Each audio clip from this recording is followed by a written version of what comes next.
what did you make of Emily Maitlis's comments? For most people, it would seem quite extraordinary that her allegation that, in effect, the BBC's been taken over by a Tory sleeper.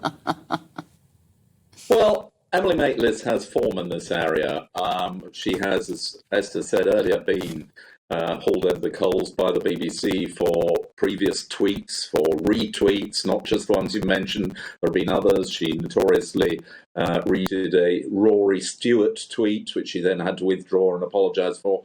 I think she found it uncomfortable to be working for an organisation which is impartial, which has to be impartial, and where there are very strict rules governing their presenters and reporters to make sure that they don't express political opinions. And she clearly found it difficult to keep to those.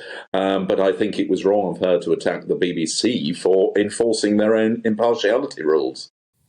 But it wasn't very uncomfortable for her when she was drawing a huge salary from the BBC, I guess, and which sort of helped to make her career. She seemed to manage to stick it out for long enough to draw that massive salary before she decided she needed to move on.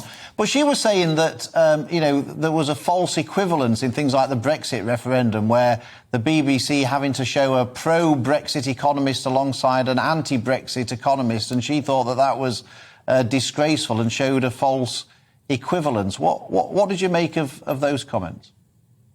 Well, firstly, I don't agree with her that all economists were anti-Brexit. In fact, there were a large number of free market economists pro-Brexit who still believe that Brexit presents opportunities. But in a sense, it is the job of the BBC, when reporting a national debate, to present both sides and not to tell people how to vote. That is not how an impartial, objective news provider should behave. And the Brexit referendum, as we know, was actually won by those who believe that we have a better future outside the EU. To make out, as some of the BBC have been guilty of in the past, that you have to be sort of stupid or extreme in order to support Brexit, I fear that she did fall into that category, as every now and again she demonstrated through these tweets.